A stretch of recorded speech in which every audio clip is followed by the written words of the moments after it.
Bonjour, je m'appelle Xavier Torterue, je suis chef de clinique en réanimation néonatale à Bicêtre. Donc je vais vous parler du devenir pondéral à 3 ans des enfants porteurs de hernie de coupole diaphragmatique et en particularité des enfants gastrostomisés. Je voudrais d'abord remercier Noémie Lefebvre et Sandrine Vu qui se sont attelées au recueil de données, ce qui a été une lourde tâche. Je vous apprends rien, donc les difficultés de croissance dans la hernie de coupole diaphragmatique sont relativement importantes, multifactorielles, pas mal de reflux gastro-œsophagien, des insuffisances d'apport, entre autres liées aux troubles de l'oralité, une augmentation de la dépense énergétique de repos, une mauvaise tolérance digestive d'apport néanmoins approprié. Et on n'a pas d'études sur la gastrostomie systématique versus pas de gastrostomie du tout, pas de gastrostomie systématique. Et donc, on a voulu comparer deux cohortes et voir donc l'effet de la gastrostomie précoce sur la croissance pondérale dans les 3 premières années de vie de patients porteurs d'hernie de coupole diaphragmatique. Dans les objectifs secondaires, on a regardé donc la prévalence des troubles de l'oralité dans ces deux cohortes. L'association entre la gastrostomie et ces troubles de l'oralité, ça aurait été intéressant. La prévalence des complications liées à la gastrostomie, puisqu'il en existe, c'est décrit. Et le devenir pondéral à 3 ans de la cohorte entière et non pas seulement des gastrostomies. Donc, en étude rétrospective bicentrique, on a inclus tous les patients entre janvier 2009 et janvier 2014, avec comme critère d'inclusion tout terme de naissance des enfants ayant une hernie de coupole diaphragmatique qui sont vivants à la sortie de l'hôpital. Donc on excluait les enfants avec une forme syndromique, on excluait les anomalies chromosomiques et les diagnostics à plus de H24 de vie. Ça passe pas très bien, c'est pas grave. Donc on avait donc 2 cohortes avec en tout 106 patients qui étaient incluables. Dans la cohorte A, 45 patients avec une seule gastrostomie qui était une gastrostomie tardive. Et dans la cohorte B, 15 gastrostomies précoces et 5 gastrostomies tardives. Gastrostomie précoce, c'est gastrostomie dans les premiers jours de vie en même temps que la chirurgie de hernie de coupole et 5 gastrostomies tardives dans les mois de suivi. Donc nos cohorte A, cohorte B, plus d'hommes que de femmes dans la cohorte A comparé à la cohorte B, des termes de naissance qui sont pareils, on n'a pas beaucoup de prématurés dans ces 2 cohortes, pas de différence sur le nombre d'hydramnios, 3 plugs dans la cohorte A et 0 plug dans la cohorte B, mais pas de différence, et autant de RCU, entre 6 et 13% de RCU dans les 2 cohortes, donc on part à peu près du même retard de croissance dans les 2 cohortes. À peu près le même nombre de diagnostics post-nataux, 15 et 24%, plus de forme droite dans la cohorte B, forme droite vivant, je ne vous donne pas les chiffres des patients qui sont décédés, c'est que les patients vivants et de diagnostic inférieur à 24 heures, donc plus de forme droite, un LHR observé sur attendu inférieur dans la cohorte A que dans la cohorte B. Là, dans les LHR au sur A, on n'a pris que les formes gauches, pas les formes droites, et on a exclu bien sûr les diagnostics post-nataux. Autant de voies intrathoraciques dans les 2 cohortes, autant d'utilisation de plaques, autant d'HTAP post-extubation, autant d'ECMO, c'est-à-dire pas, et une durée de ventilation qui est approximativement la même. On avait plus d'estomac intrathoracique dans la cohorte A. Grosso modo, on les prend tous bien en charge puisque la durée de jeûne est de 3 jours avec un début de l'alimentation entérale à 4 jours. Un début d'oralité qui est commencé à 7-8 jours. Un peu plus tard dans la cohorte A, puisque vous voyez, on a 25% de la cohorte où l'oralité est débutée à plus de 20 jours, alors que 75% en dessous de 10 jours dans la cohorte B. Pour l'autonomie alimentaire, par contre, on n'a pas de différence. Ils ont la même durée d'autonomie alimentaire. En tout cas, ça ne ressort pas significatif. Effectivement, quand on voit les chiffres comme ça, on a l'impression. Mais en tout cas, sur les tests statistiques, ça ne revient pas. Beaucoup plus de gastrostomie dans la cohorte B. C'est pour ça qu'on a choisi ces deux cohortes, puisqu'elles sont différentes sur le plan des gastrostomies. Autant de RGO clinique, pas de diagnostic, jamais de diagnostic paraclinique, donc diagnostic clinique dans les deux cohortes. Et par contre, beaucoup plus de troubles de l'oralité dans la cohorte B, 44% contre 22% dans la cohorte A. Quand on regarde la croissance globale, qu'on poule tous les patients des deux cohortes et qu'on regarde leur croissance, on voit qu'on a une cassure pondérale à 6 mois, ce qui est connu. Excusez-moi, ça ne passe pas très bien. Ce qui est connu et décrit dans la littérature, avec un rattrapage significatif entre 6 mois et 1 an. Et après, par contre, on stagne. Il n'y a pas de rattrapage significatif entre 1 an et 3 ans.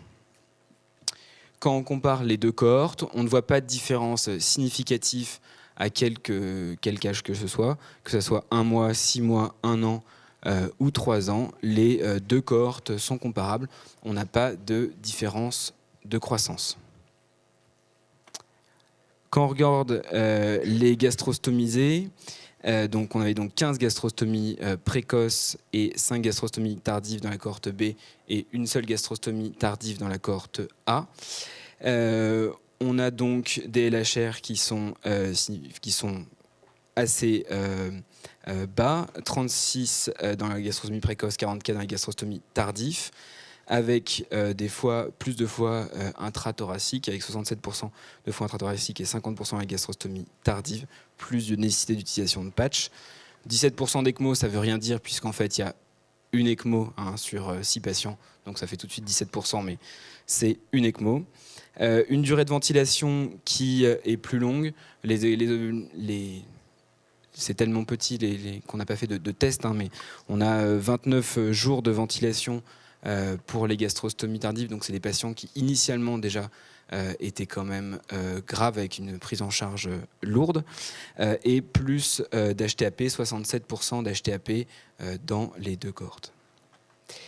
Un délai de pause, donc je vous avais dit, gastrostomie précoce, c'est des gastrostomisés, donc une décision collégiale à la naissance, avec donc un délai de pause qui en même temps que la chirurgie de soit 1,5 jours. Les gastrostomisés tardives, c'est donc une décision plutôt sur le suivi du patient, avec une décision médicale sur des patients qui ont des troubles de l'oralité. Vous avez vu 100% de troubles de l'oralité dans les gastrostomies tardives. Et des patients qui avaient besoin d'un soutien nutritionnel par sonde nasogastrique avant. 60% de troubles de l'oralité dans les gastrostomisés précoces à 1,5 jours de vie. On avait 20% de complications dans les gastrostomies précoces et 33% dans les gastrostomies tardives. On va y revenir, je vais vous montrer quelles étaient les complications. Et puis, quand même, dans les gastrostomisés précoces, on arrive quand même souvent à les sevrer de leur gastrostomie, puisque malgré 60% de troubles de l'oralité, on a réussi à retirer, dans 80% des cas, la gastrostomie à 3 ans, alors que dans les gastrostomisés tardifs, la moitié des gastrostomies sont retirées à l'âge de 3 ans. On n'a pas l'impression que la gastrostomie précoce, mais encore une fois, la cohorte étant petite, c'est difficile de dire, mais on a quand même 33% de retard de croissance à 6 mois et toujours 20% de retard de croissance à 3 ans, malgré une gastrostomie précoce. Et puis sur la gastrostomie tardive, on n'a pas l'impression que ça change vraiment le nombre de retards de croissance. Dans les complications, on en avait quand même 4 qui étaient assez sévères sur les 5. Une perforation sigmoïdienne lors de la pause, 2 dumping syndrome, une occlusion sur bride et une béance de l'orifice de gastrostomie. Quand on regarde les courbes de croissance des 15 gastrostomisés précoces, on voit que leur gastrostomie précoce n'a pas empêché cette petite cassure pondérale à l'âge de 6 mois et que donc à 3 ans, on a toujours 3 patients qui sont inférieurs à moins 2 ds. Dans les gastrostomisés tardifs, on avait différents temps de pause. Souvent, ça reste quand même assez tôt dans la prise en charge. La question se pose assez vite, avec 1,5 mois, 2 mois, 4 mois, 2 mois et 3 mois. On a un patient pour lequel la question s'est posée plus tardivement, avec un retard de croissance important, et donc moins 5, moins 6 ds, ce qui lui a permis la gastrostomie, qui a été posée à 9 mois, de rattraper, et maintenant il est à moins 1,5 ds. Pour les autres patients, la question s'est posée avant une cassure pondérale trop importante, et ils sont restés donc supérieurs à moins 2 ds, sauf un. En conclusion, on n'a pas vu donc de différence de croissance entre deux stratégies de prise en charge, une prise en charge un peu plus technique et une prise en charge un peu moins technique. Il y a par contre, il y a plus de troubles de l'oralité et plus de complications, bien sûr, dans la cohorte B, où on avait donc plus de 30% de gastrostomisés. Cette étude ne permet pas, bien sûr, de répondre à notre objectif principal, qui était de voir si la gastrostomie permettait de pallier au retard de croissance chez une hernie de coupole diaphragmatique, mais en tout cas, elle continue à nous faire poser pas mal de questions. Merci beaucoup.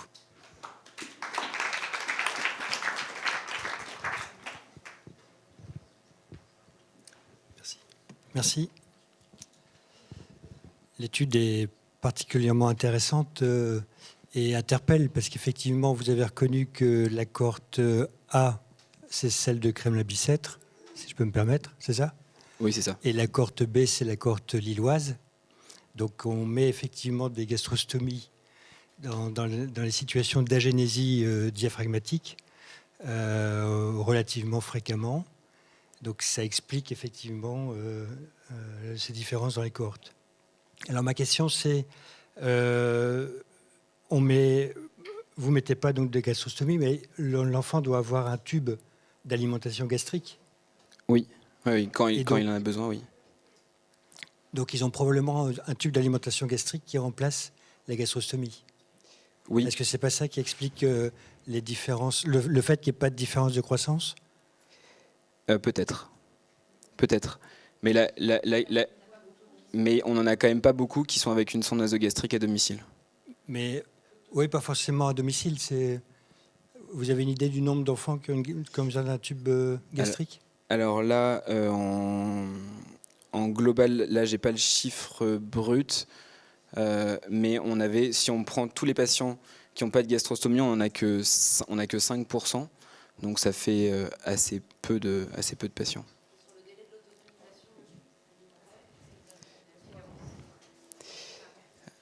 Sur la durée de l'autonomisation alimentaire, c'est non significatif, puisque probablement que les cohortes sont trop petites, mais on a 17 jours versus 33 jours d'autonomisation alimentaire. Oui. Et est-ce que vous avez des hypothèses pour expliquer ces résultats? Qu'est-ce qui peut expliquer ces différences?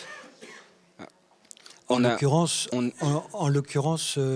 ce sont des enfants qu'on ne peut pas alimenter, qu'on n'arrive pas à alimenter, malgré une prise en charge précoce, mais de chaque côté, hein, des troubles de l'oralité. Je pense une attitude assez similaire pour prévenir les troubles de l'oralité. Et comment est-ce qu'on peut expliquer que finalement il y a moins de troubles de l'oralité, si j'ai bien compris, dans la cohorte A que dans la cohorte B? C'est difficile de tirer. C'est difficile de tirer des conclusions. On sait que quand on a une gastrostomie, on utilise la gastrostomie, et c'est parfois une solution de facilité. On a moins tendance à forcer, forcer. On force jamais, puisque bien sûr on sait bien que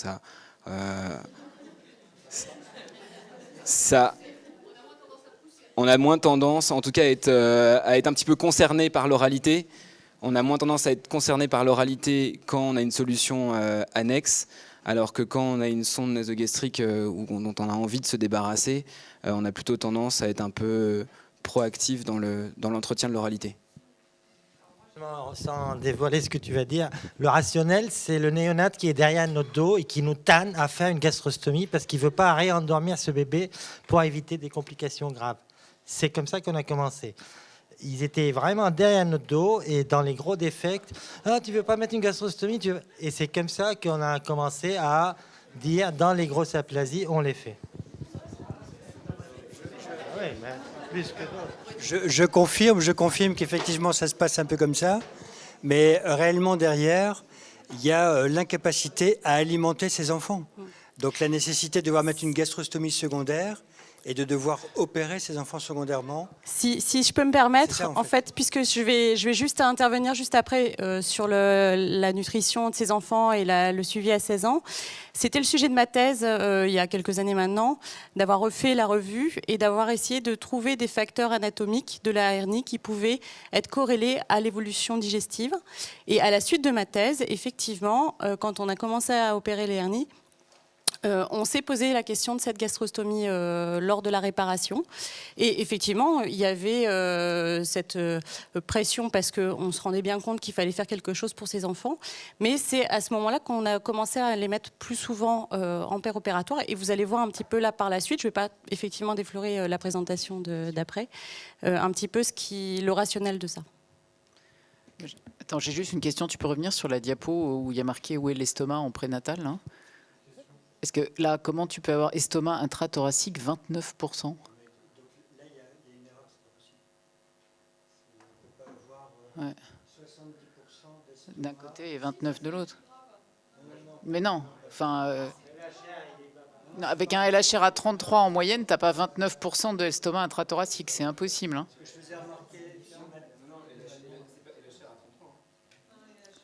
Ben encore. Oui, mais même. Enfin, c'est pas possible d'avoir 29% des enfants qui. Cette étude a bien sûr dédié puisqu'elle est rétrospective. On a repris les dossiers et toutes les données qui sont manquantes parce qu'elles sont manquantes dans le dossier. Et on est au dossier obstétricaux, t'as demandé aux obstétriciens?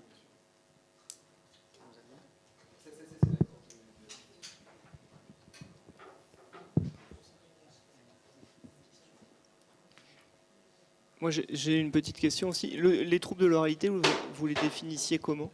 On l'a défini. Merci, je vais me faire rattraper. Les troubles de l'oralité ont été définis non malheureusement par un score, mais bien sûr par le clinicien qui donc définissait une difficulté à alimenter l'enfant à la cuillère. Ça peut aller du refus total à une difficulté des parents lors des repas. Donc des troubles alimentaires qui ne sont pas scorés, mais qui sont décrits par le clinicien et définis par le clinicien en consultation. Mais, la question, où est-ce que vous la trouviez cette info? Dans les comptes rendus de consultation, puisque ces enfants sont revus en consultation. Bah, merci beaucoup. Parce que vous n'avez pas l'impression de poser la question? J'ai pas l'impression d'avoir une question standardisée qui permettrait de donner un pourcentage comme ça, bien standardisé dans l'état actuel de la manière dont je fais les choses, donc je suis surpris, mais d'accord. Bah, a priori, du coup, dans 44% des comptes rendus de consultation de cette cohorte, vous évoquez l'alimentation et des problèmes alimentaires chez ces patients. À un moment ou un autre du suivi. Oui, non, mais je pense qu'effectivement, j'y suis peut-être plus sensibilisé que d'autres parce que je travaille dessus. Et en plus, c'est vrai que pour l'instant, ce trouble de l'oralité qui est quand même une des pierres angulaires de votre travail, il est très très mal défini. Surtout si c'est juste ce que je dicte moi dans mes comptes rendus. Je peux... Malheureusement, encore une fois, c'est une étude qui est rétrospective. Et effectivement, on a effectivement l'impression que le suivi des deux cohortes est pas forcément optimale. Et donc, c'est vrai que vous travaillez beaucoup sur les dossiers de recueil des données. Par exemple, je ne peux pas faire, en l'état des choses des dossiers médicaux de ces enfants, une étude staturale. Je n'ai pas de taille pour 50% de la cohorte sur le suivi. Donc ça demanderait un travail de téléphoner à 50 patients pour faire ouvrir les carnets de santé et récupérer les tailles dans le suivi de 50 patients. À la naissance alors? Non, même après. Oui, juste pour l'équipe lilloise, quand vous faites la gastrostomie à la naissance, vous faites le Nissen en même temps ou...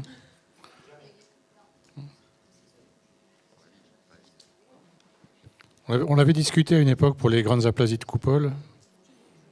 Même pas.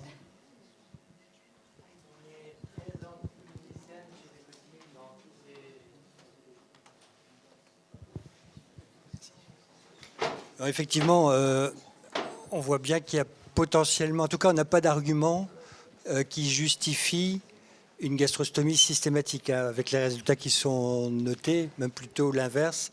Moi, ce qui m'interpelle surtout, c'est comment on peut avoir de telles disparités de troubles de l'oralité avec à Lille des enfants qu'on n'arrive absolument pas à alimenter, quelles que soient les techniques utilisées pour essayer de les alimenter. Donc ça interpelle quelque chose qu'il faut creuser. Mais si je peux me permettre, si on considère que les chiffres des troubles de l'oralité sont faux, puisque mal notés par les pédiatres, ce qui est tout à fait possible, nous, ce qu'on trouvait intéressant de remarquer, c'est que dans deux cohortes avec deux managements un peu différents, on avait à la fin les mêmes DS de croissance, et on arrivait au même but avec un peu moins d'invasif dans une des deux cohortes. Voilà. C'était ça qui était... Je pense que c'est plutôt ça le message à retenir, plutôt que les troubles de l'oralité, puisque si elles sont mal notées, il n'y a effectivement pas de raison d'en tenir compte. Merci beaucoup.